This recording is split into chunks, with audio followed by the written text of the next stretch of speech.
방금 산후조리원에서 둘째 아이를 조리하고 나온 아이 엄마입니다. 남편과 시동생의 환대를 받았어요. 남편은 당연히 자기 아이인 줄 알고 있어요. 하지만 시동생과 저만 아는 비밀이 있는데 그 아이는 시동생의 아이예요. 남편이 동생의 아이라는 것을 알아도 별말 못할 거예요. 그 인간은 할 말이 없는 사람이고 이건 그 사람 때문에 벌어진 일이거든요. 남편과 제가 결혼할 수 있었던 동기는 바로 낚시예요. 낚시는 이 두 형제와 저와 특별한 인연을 만들어줬죠. 저는 대학을 졸업하고 탄탄한 중소기업에 취업을 했어요. 제가 들어간 부서는 회사의 꽃이라 불리는 주요 부서였고 현재 남편도 그 부서에서 일하는 사람이었어요. 남편은 제가 범접할 수 없는 사람이었어요. 하얀 피부에 모델같이 큰 키, 유명 대학을 나온 사람이었죠. 그 소문은 빠르게 퍼져 남편이 지나가면 여자 직원들은 수군대기 시작했어요. 그렇지만 남편은 누구에게도 곁을 주지 않았어요. 제가 회사를 다니던 시절에는 토요일 오전에도 근무를 했어요. 남편은 그 당시 대리였고 같은 부서의 과장님과 낚시를 다녔어요. 남편은 회사 일도 잘했지만 토요일 근무 후에 낚시 가는 것을 낙으로 삼고 있는 사람 같았습니다. 그러던 어느 토요일에 저에게 시간 되냐고 묻는 게 아니겠어요? 토요일 근무 시간이 끝나갈 시간이었어요. 회사에서 인기가 많았으나 교제하는 여자가 있다는 얘기는 못 들었는데 그런 대리님이 나에게 말을 거니 무척 놀랐죠. 과장님과 낚시를 가려고 했는데 가족이 입원해서 나올 수가 없대. 라고 했고 나는 그러면 다른 날에 가면 되지 않냐고 물었더니 방갈로 예약해서 입금까지 했다고 하는 거예요. 나는 낚시터에 가본 적도 없다고 했는데 대리님은 자기가 가르쳐준다고 했어요. 옷도 갈아입을 게 없다고 곤란해하니 자기 차에 추리닝 있으니 그거 빌려준다고 자꾸 가자고 옆구리를 찌르는 것이었어요. 대리님은 낚시 가서 직접 잡은 고기 회 떠주고 라면도 끓여준다고 하는 말에 회라면 사족을 못 쓰는 제 눈이 번쩍 뜨였습니다. 그러면 대리님이랑 낚시하면서 사람 한 명 이상 폭을 두고 떨어져 있어야 돼요. 라고 말하니 대리님은 나 그런 늑대 아니야 라고 순진한 눈빛으로 나를 쳐다봤습니다. 나는 내심 기분이 좋았지만 피 내지 않고 집에 전화해서 회사에서 급한 자료를 만들어야 해서 팀원들과 회사 근처 레지던스 호텔에서 1박을 하게 되었다고 일요일 오후 전에는 들어갈 거니까 그런 줄 아시라고 했어요. 대리님과 낚시를 간다는 것이 설렜지만 그 사람도 남자이니 다 믿을 수는 없다는 마음이 들기도 했어요. 과장님과 대리님이 전화통화를 하면서 미스 김과 같이 간다는 얘기를 하니 과장님은 박 대리를 남자로 보고 있냐고 저에게 짓궂게 물었고 그런 적 없다고 강한 부정을 하다가 얼버무리고 말았어요. 박 대리는 과장님이 둘이 낚시 가서 좋은 시간 보내라고 말했다고 했고 차 안에서 제 머리카락을 쓸어내렸어요. 순간 너무 놀래서 박 대리를 쳐다봤고 미스 김이 원하지 않는다면 낚시만 할 거라고 하면서 이 오빠 믿지?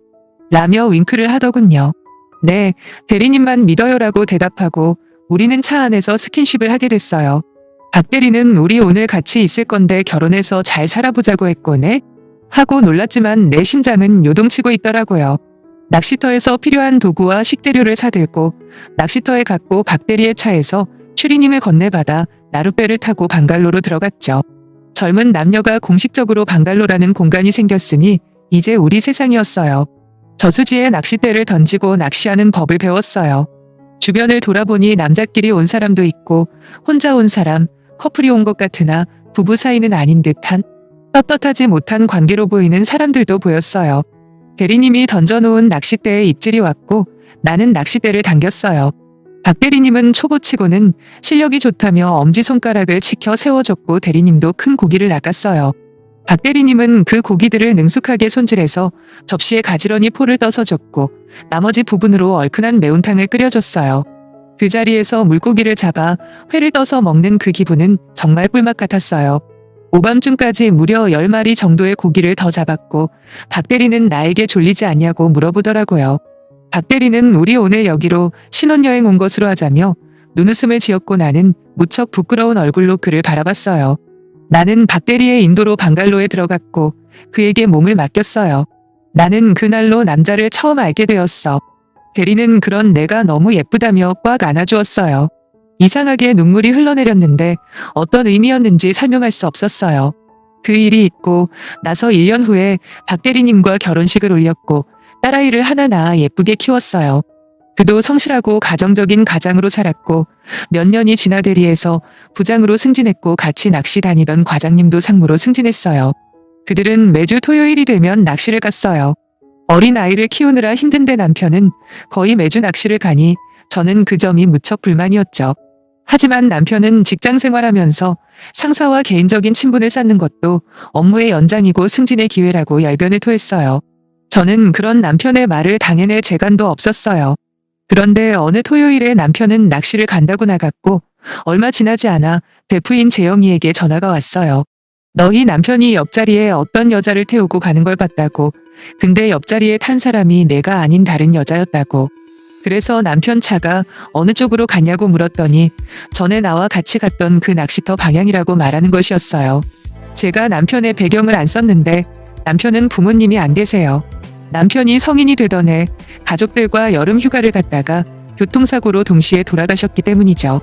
그 당시 남편에게는 10살도 넘게 차이 나는 어린 남동생이 있었고 그 둘은 서로 의지하며 살았대요. 이 점을 저희 친정부모님이 마음에 들지 않는다고 하셨는데 제가 결혼하던 시점에 시동생은 고3이었고 저는 부모님을 강하게 설득해서 결혼을 할 수 있었어요. 시동생은 내가 차려준 밥을 먹고 소위 스카이 대학에 입학을 했습니다. 합격 여부를 알게 된 날 우리 세 식구는 부둥켜 안고 울었어요. 그런 시동생은 대학 공부와 군복무를 마치고 대기업에 취업을 했고 우리 집에서 같이 살고 있습니다. 친구 재영이의 전화를 받고 찝찝한 마음에 시동생에게 지금 집으로 와달라고 SOS를 쳤어요. 시동생은 시내에 나가 있다가 급하게 집으로 돌아왔고 나는 사실대로 얘기했어요. 형이 다른 여자랑 낚시터에 간 것 같은데 나랑 같이 가 달라고 했어요. 시동생은 깜짝 놀라며 진짜냐고 물었고 입사 선물로 남편이 사준 최신 카메라를 챙겼습니다. 나는 나이 차이가 많이 나는 시동생에게 말을 놓고 지내고 있어요. 시동생은 형수님, 당황하지 말고 같이 가보자고 했고 이웃에 사는 친한 언니에게 딸을 잠깐 봐달라고 하고 맡겼어요. 그리고 시동생 차를 타고 낚시터에 갔어요. 날이 어두워지자 시동생과 슬금슬금 저수지로 나갔고 남편과 상무, 어떤 여자 둘이 같이 있는 모습을 보게 됐어요. 그 4명은 뭐가 그리도 좋은지 낚싯대를 내려놓고 낄낄대더니 방갈로 2군데에 나눠 들어가더니 웃음소리와 앓는 소리가 나기 시작했어요. 나는 시동생이 가리킨 큰 나무의 길에서 시동생의 카메라로 방갈로 안의 광경을 보게 됐어요. 시동생과 저는 형이 한 짓거리를 찍어놨고 우리 이제 그만하자고 했고 나는 시동생에게 나도 가만히 있지 못하겠다고 했어요. 시동생과 무언의 눈빛을 보내고 우리는 시동생 차를 탔고 집으로 향했습니다. 시동생은 집으로 가면서 우리 약속한 거죠? 애들은 밤에 깊게 자죠? 라고 확인사살을 했고 자는 이웃집에 맡긴 딸을 집에 데리고 와서 재웠습니다. 우리는 시동생 방에서 본격적으로 일을 치렀어요. 젊은 시동생을 아느니 너무 좋더군요. 나도 모르게 여보 소리가 나왔어요.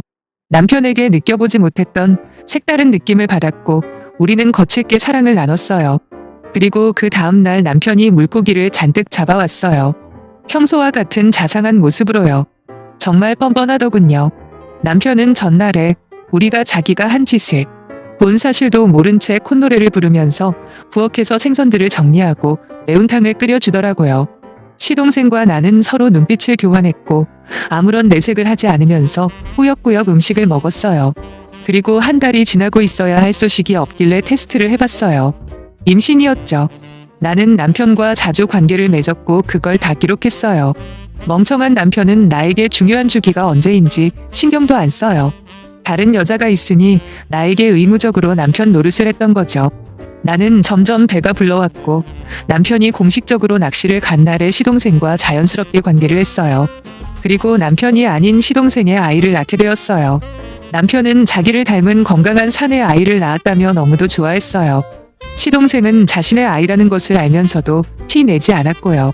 조카가 예쁘다며 장난감에 옷에 아주 백화점을 다 털어온답니다. 남편은 제 딸아이의 생물학적 아빠일 뿐 그 이상 그 이하도 아니네요.